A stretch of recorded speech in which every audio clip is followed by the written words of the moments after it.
కొత్తగా ఇల్లు కట్టు లేదు, ఉన్నాయి ఊలగొట్టాలని కరుణ అడిగింది. మొత్తం హైడ్రా అది ఇంకేదో కథ, ఇంకేదో పెట్టి మూసి ఉన్న ఇల్లు గులగొట్టాలి, పేదోళ్ళ కొంపలాగం చేయాలి, మొత్తానికి రాష్ట్ర ఆర్థిక వ్యవస్థను చిన్నాభిన్నం చేసింది. నిన్నవాక మనం ఇది చూడొచ్చు. కొత్తగా వస్తుంది అనుకున్న వృద్ధి కాదు, ఉన్న ఆర్థిక పరిస్థితి బాగాలేదు, 13,000 కోట్ల గాటా పడ్డదని చెప్పి పేపర్లలో మొన్న 4 రోజుల కింద వచ్చింది. ఎందుకు వచ్చింది? మరి ఎందుకు వచ్చింది ఈ పరిస్థితి? మంచిగా ఉరుకులు పరుగుల మీద నడుస్తున్న రాష్ట్రం, అభివృద్ధి బాటలో ముందుకు ఉరుకుతున్న రాష్ట్రం ఎందుకు ఒక్కసారి బ్రేక్ పడ్డట్టు అయింది? ఎందుకంటే నడిపేటోళ్ళ మనసు, నడిపేటోళ్ళ ఆలోచన విధానం, నడిపేటోళ్ళ ప్రణాళికలు చక్కగా ఉంటే అన్ని చక్కగా ఉంటాయి, లేకపోతే ఈ అవస్థలన్నీ వస్తాయి. పట్టణ ప్రగతి, పల్లె ప్రగతి పేరు మీద టంచంగా జీతాలు వచ్చేది. నెలకు జీతం పడ్డట్టే నెలకు మంచిగా ఫస్ట్ వీక్లోనే మీకు అకౌంట్లో పైసలు పడుతుంది. నేను నల్గొండ పోయినా, రైతు ధర్నా చేసిన వాడ వచ్చినాం. నల్గొండ పట్టణం ఎట్లా మారిందో నాకంటే బాగా మా తమ్ముడు సైదిరెడ్డి ఉన్నాడా, మున్సిపల్ చైర్మన్. ఒకరోజు కేసీఆర్ గారు మా గ్యాదర్ కిషోర్ గారి ఇంట్లో ఏదో కార్యం ఉంటే ఆయనకు వచ్చింది. వచ్చిన తర్వాత చూసి వెంటనే జగదీష్ రెడ్డి గారికి నాకు ఇద్దరికి ఫోన్ చేసి, ఏం చేస్తున్నారా మీ ఇద్దరు, నల్గొండ టౌన్ అంత ఇంపార్టెంట్ టౌన్, జిల్లా కేంద్రం, ఇట్లా ఉంటుందా నాకు అర్థం కాదు, వెంటనే మీ ఇద్దరు పాదయాత్ర చేయండి, రేపు పోయి ఇద్దరు పోయి ఒక 5-6 కిలోమీటర్లు పాదయాత్ర చేసి మొత్తం ప్రజలను కలిసి ఏం కావాలో చూసిరండి అని చెప్పి నేను జగదీష్ అన్న తర్వాత ఇంకెవరు ముగ్గురం కలిసిపోయాను. పోయి కలిసి మొత్తం భూపాల్ రెడ్డి గారు మా ఎమ్మెల్యే ఆ రోజు అందరం కలిసి 5-6 కిలోమీటర్లు పాదయాత్ర చేసి ప్రజలను అడిగి ఆ చుట్టుపక్కల ఉండే షాపులు వాళ్ళు వీళ్ళు అందరిని అడిగి ఏం కావాలో మరి ఇట్లా కేసీఆర్ సార్ పంపిండు, ఏం చేయమంటారు మాకు, మీకోసం ఏం చేయమంటారు అంటే, సార్ ఫస్ట్ ఈ రోడ్లు బాగా చేయండి అన్నారు. ఈ రోడ్లు మొత్తం మెయిన్ రోడ్స్ అన్ని మంచిగా చేయండి అంటే 700 కోట్ల రూపాయలతో నల్లగొండ టౌన్ ని చరిత్రలో గతంలో మంత్రులు, కాంగ్రెస్ ప్రభుత్వంలో ఉండే సామంతులు ఎవ్వరు చేయని విధంగా అద్భుతంగా 700 కోట్ల రూపాయల అభివృద్ధి నిధులతో బాగా చేసింది. నేను నల్గొండ ధర్నాకు పోయినా మళ్ళీ అదంతా చూసుకుంటా పోయినా, అదే రోడ్లో మీకు చూసుకుంటూ నవ్వుకుంటూ పోతున్నాం. మేము గతంలో మంత్రులు ఎవరు చేయలేదు, మనం చేసినాం అని సంతోషంగా పోయి నేను వాపసు వచ్చిన లేదో ఆ మంత్రి గారు ఓ ఇక నా మీద తిట్టదనకం, వీడెంత బచ్చగాడు విచ్చగాడు ఏదో మాట్లాడాడు. సరే పర్వాలేదు.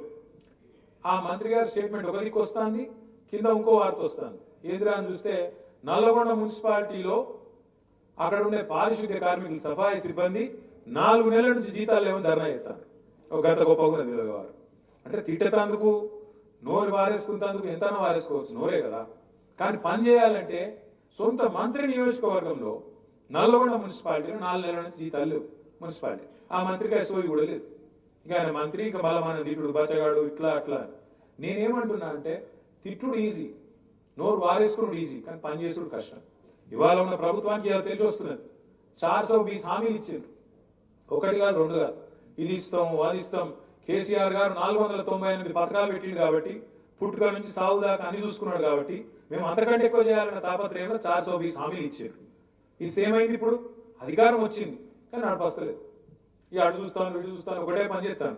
ఎవరి కౌంటర్ వాళ్ళు దేశం సంపుడు చంపుతున్నారు, టకీ టకీ పడతాయి అన్నాడు. పడుతున్నాయి టకీ టకీ, ఎడ పడుతున్నాయి, ఢిల్లీలో పడుతున్నాయి పైసలు, ఈడ పడతలేవు, రైతుల ఖాతాలో పడతలేవు, ఆడబిడ్డలకు పైసలు వస్తలేవు. ఏమన్నాడు రేవంత్ రెడ్డి యాదుకుందా? ఎక్కడైనా నాకు అర్థం కాదు. లగ్న పత్రిక పెట్టుకుంటే పైసలు పడాలి, పిల్లలు పుట్టినాక పైసలు పడుతున్నాయి, కళ్యాణ లక్ష్మి. నేను వచ్చినాక రేపు లగ్న పత్రిక పెట్టుకోండి, వెంటనే పైసలు తులం బంగారం ₹1,00,000 ఇస్తా అని చెప్పిండు. మరి ఇప్పుడు బంగారం దొరకలేదా, లేకపోతే బంగారం షాపులలో ముఖ్యమంత్రికి పతారే లేదా? ఒక్కళ్ళకన్నా వచ్చినాయా బంగారం, తులం బంగారం? ఎవ్వరకు రాలే. ఇట్లా 1 కాదు 2 కాదు, 420 హామీలు, 420 హామీలు ఇచ్చి నిన్నటితో కరెక్ట్ గా 420 రోజులు గడిచింది. అందుకే నిన్న మన వాళ్ళందరూ ఎక్కడోళ్ళక్కడ మహాత్మా గాంధీ పోయి దండం పెట్టి చెప్పారు, అయ్యా గాంధీ గారు, మరి నీవు మరణించిన రోజు ఈరోజు నీ వర్ధంతి అయినప్పటికీ మీకు విజ్ఞప్తి చేస్తున్నాం, ఆ డూప్లికేట్ గాంధీ ఎవరైతే ఉన్నాడో రాహుల్ గాంధీ, ఆయన మనసులకు కళలకు పోయి ఆయనకు చెప్పు, రాహుల్ గాంధీ గారు వచ్చి రేవంత్ రెడ్డికి ఆదేశం ఇచ్చినట్టు ఆయనకు బుద్ధి చెప్పు అని చెప్పి నిన్న మన వాళ్ళందరూ కూడా బ్రహ్మాండంగా కార్యక్రమం నిర్వహించారు. మీ అందరికీ కూడా హృదయపూర్వకంగా అభినందనలు. నేను చివరిగా ముగించే ముందు మీ అందరితో ప్రార్థన చేసేది ఒకటి, పదవి అయిపోవచ్చు కానీ ప్రజల అభిమానం మాత్రం మీ మీద పోలేదు, ఖచ్చితంగా ఉంటది. మీరు కూడా ప్రజలతో కలిసి ఉండాలి. చైర్మన్లు, వైస్ చైర్మన్లు, కౌన్సిలర్లు దయచేసి ప్రజలనే ఉండండి. రేపు ఎలక్షన్ మళ్ళీ పెట్టక తప్పది, ప్రభుత్వానికి తప్పకుండా పెట్టాల్సి వస్తుంది. 52 నెలలను పెట్టాల్సి వస్తుంది తప్పకుండా. మళ్ళీ ప్రజలు మనని కళ్ళ కత్తుకొని గెలిపించుకొస్తారు. మీరు ప్రజల్లో ఉంటే, ప్రజల్లోనే మీరు టైం స్పెండ్ చేస్తే తప్పకుండా మళ్ళీ మనకే అవకాశం ఇస్తారు. చాలా బ్రహ్మాండంగా మీరు పనిచేసినారు.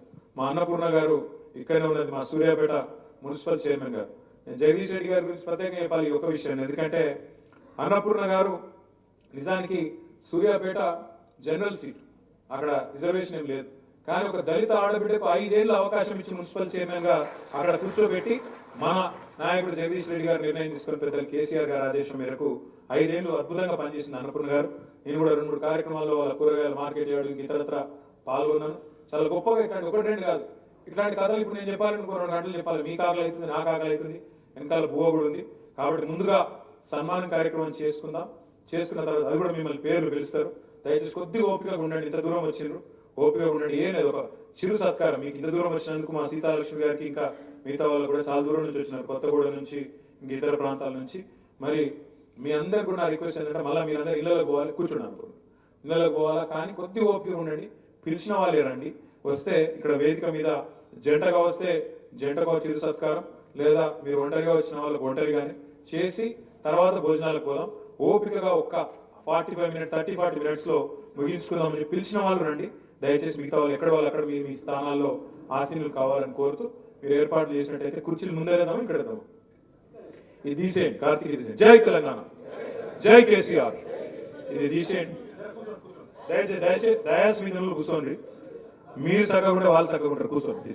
మా మల్లారెడ్డి గారితో ప్రత్యేకంగా రిక్వెస్ట్, నువ్వు కూర్చోవాలి సార్, నువ్వు కూర్చోవాలి సార్. మొత్తం 5 కదలొద్దు సార్. నువ్వు మీకు 10 ఉన్నాయి మున్సిపాలిటీ కార్పొరేషన్, అందరికి సన్మానం చేశాక నువ్వు కదలొద్దు సార్. కదలవుగా సార్. ఎంగేజ్మెంట్కి ఇప్పుడు మధ్యాహ్నం ఉంటుంది, మాకు తెలియదా?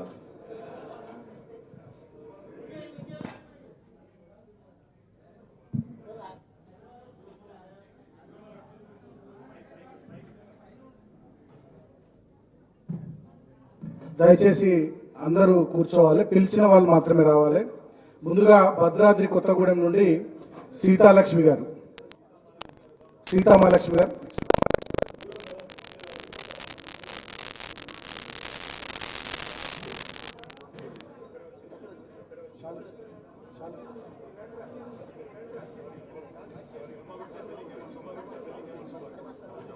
ముందుగా చైర్పర్సన్స్ తర్వాత వైస్ చైర్మన్లు చేద్దాం.